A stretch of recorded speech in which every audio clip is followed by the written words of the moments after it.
Please subscribe our YouTube channel Plus TV.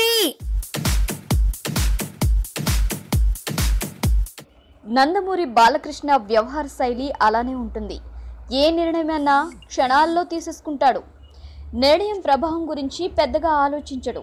ఎలాంటి పరిణామాలు ఎదురైనా ఎదుర్కోగలనన్న నమ్మకం బాలయ్యది.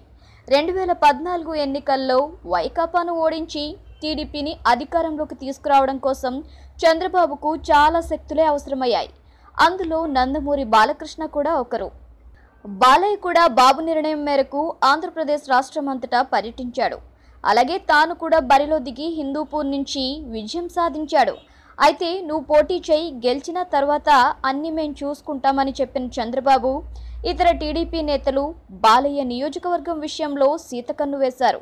అదే టైంలో 100 సినిమా లాంటి ప్రెస్టీజియస్ సినిమా పనుల్లో బాలయ్య బిజీగా ఉండడంతో బాలయ్యకు బాధ్యునిగా శేఖర్ అనే వ్యక్తిని నియమించాడు లోకేష్. అయితే ఈ శేఖర్ పుణ్యమా అని బాలయ్యకు చాలా చెడ్డ పేరు వచ్చింది. ఇక ఇలా కాదని చెప్పి శేఖర్ని తీసేసి స్వయంగా బాలయ్యే రంగంలోకి దిగాడు. అయినప్పటికీ అధికారంలో మాత్రం చలనం లేకుండా పోయింది. అసలే అనంతపురంలో ఎండలు అదిరిపోయే రేంజ్లో ఉన్నాయి. ఇక హిందూపురం సంగతి అయితే చెప్పనవసరం లేదు.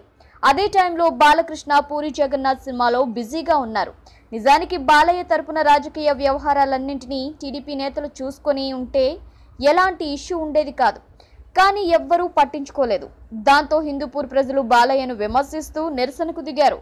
ఈ మొత్తం వ్యవహారంతో హట్ అయిన బాలయ్య వచ్చే ఎన్నికల్లో ఎమ్మెల్యేగా పోటీ చేయను అని బాబుకు చెప్పేశారట.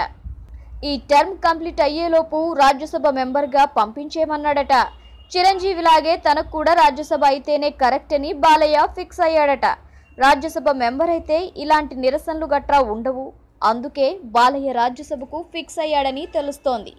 ఒకరు విమర్శించేలా ఎందుకు చేసుకోవాలన్నది బాలయ్య పాలసీగా తెలుస్తోంది.